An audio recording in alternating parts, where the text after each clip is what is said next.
The 10 types of victim the narcissist hoovers. Hello, I'm H.G. Tudor. The hoover is a device that the narcissist utilizes to get to the prime aims. It can be used to get to all 4 of them, but most commonly it's there to assert control and draw fuel. The hoover, of course, is the first assertion of control direct. It might be that we come to see you, or we walk across the room to talk to you. We pick up the phone and telephone you. We send you a text message or a social media message. It might be that we stand outside of your house, looking in through the window. It might be we go to your workplace. Sometimes it's by proxy, where we cause somebody else to come to you on our behalf. It might be where we cause damage to your vehicle, or wrap a note around a brick and hurl it through your window. There are lots of different types of hoovers that take place in terms of the form of them, and some are used to seduce, some are used in a benign manner during the relationship, some are used in a malign manner as a corrective devaluation, or as part of a sustained devaluation. Some are preventative, to prevent you from escaping us. And then, ultimately, the one that most people have heard about and are common with, the hoover post-relationship, where we either assert control of you and draw fuel from you, and the relationship doesn't resurrect, or we use the hoover to try and draw you back into a relationship with us. Either as the initial grand hoover, where you were the intimate partner primary source, or follow-up hoovers, which are intermittent. The hoover, of course, is caused as a consequence of you coming up on our radar and our narcissism determining, either instinctively, where an unaware narcissist, or through calculation, where an aware narcissist, that the conditions are right to assert that control over you by hoovering you, and, of course, invariably to draw that delicious fuel from you. It might also be done to gain character traits and a residual benefit, for instance, contacting you to ask for money.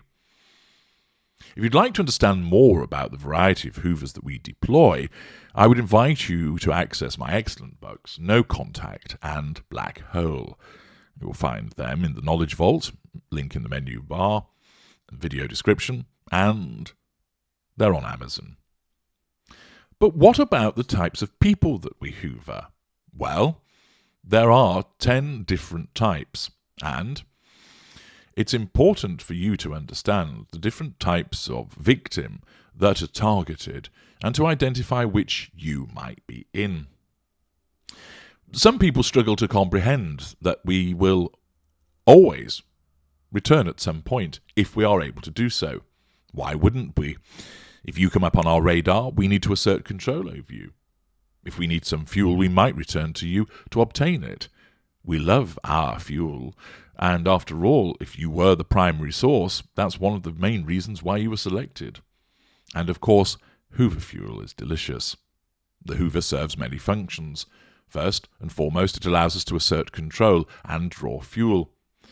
It also perhaps can cause us to see how the land lies for potential further machinations, a means also collaterally of preventing you from moving forward, a means of hindering your understanding, a method of reinforcing our perceived superiority, dominance, and omnipotence.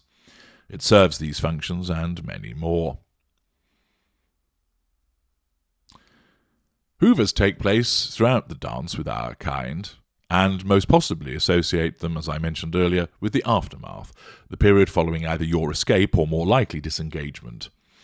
When we look at the hoover in such a scenario, when we come back for more, we do so either to draw you back into the relationship again, so that the whole cycle starts up once more, possibly just to hurt you, to assert control over you and draw fuel from you by way of a malign hoover.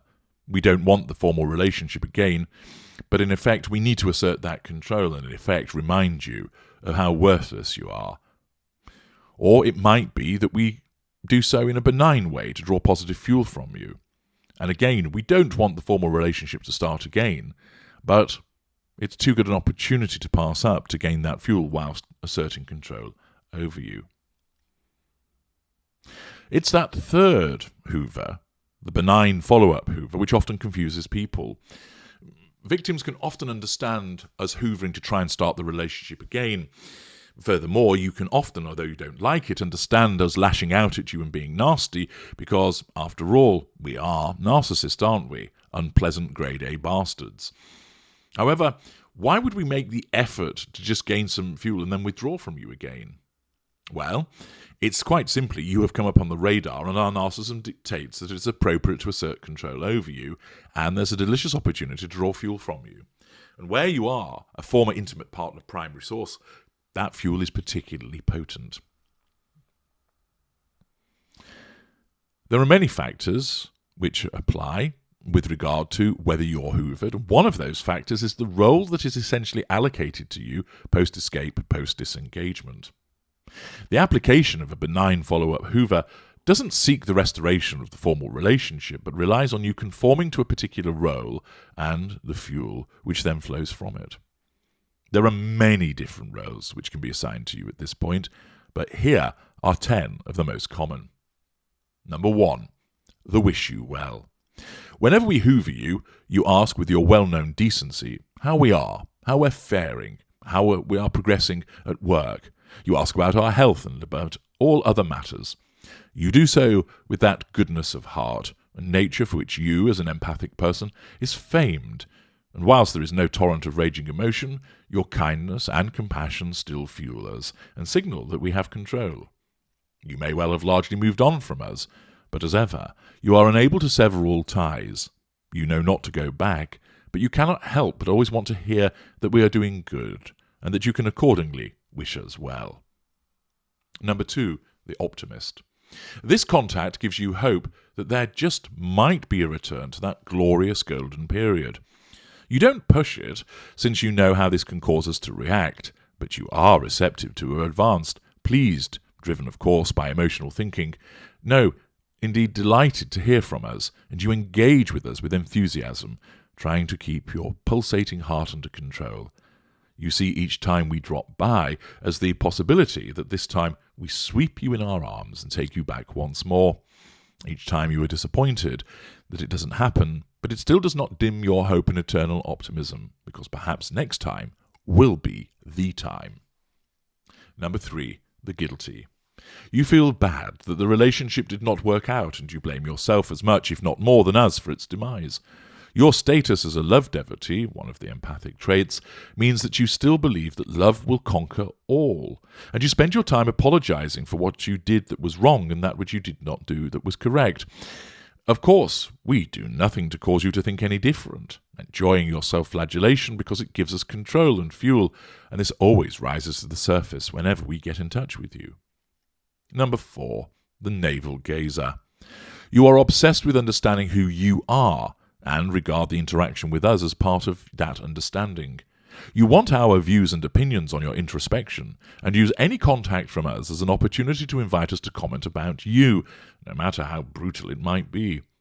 You believe that you are unable to establish who you truly are without understanding the nature of your relationship with us, and each occasion that we reach out to you again provides you with an opportunity to engage for the purpose of finding these answers. Your truth-seeker trait looms large. Your reliance on us is both edifying in terms of control and fuel. Number 5, the healer. You will not let go of the notion that we can be fixed. Your empathic trait of the desire to fix and heal so strong, and therefore any interaction between us results in you resuming the mantle of being that healer, putting our interests ahead of your own, with the inevitable fuel which arises from your compassionate and kind-hearted behavior. Number 6, the nymph. You hate us for what we did to you, but the sex was oh so good, and you cannot resist the lure of a late-night text for some sexual interaction in the hope that it might just lead to a tussle between the sheets again.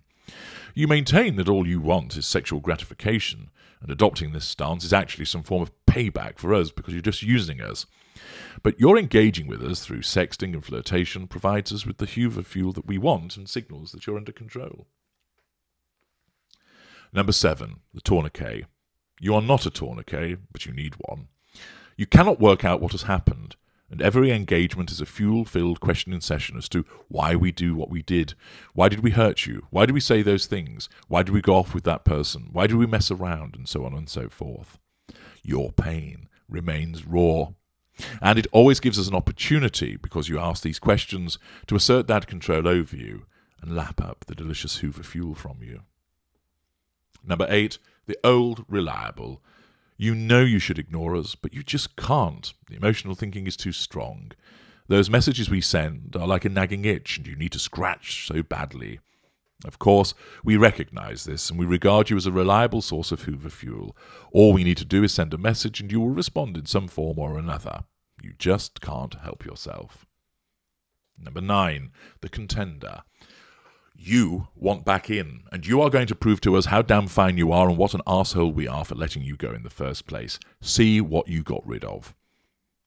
You will tell us just how good you will be for us, what you will do, and how we will never get anybody better than you, as you do your utmost to convince us that you should come back into our arms. Even if we rebuff you, you will not give up, because your desire to be our intimate partner is huge, and so with it is the fuel that you provide. Number 10. The burning oil well. Your flow of fuel just cannot be shut off. Red Adair would never be able to snuff out the flames and cap the oil well. You are angry, seething, furious at the way you have been treated, and you hate us. You absolutely hate us. Each time we reach out to you, you seize the opportunity to vent your anger at us, insulting us, labelling us, and going on like some crazed harpy. You think it will upset us, but whilst it's a challenge, we're lapping up all of that fuel, and it shows, of course, that you still remain invested in us. And therefore, we will argue back with you to assert that control over you, but also to keep this blazing fuel flowing. Do you recognize yourself in any of those 10 categories? Share your thoughts in the comments. I'm H.G. Tudor. Thank you for listening.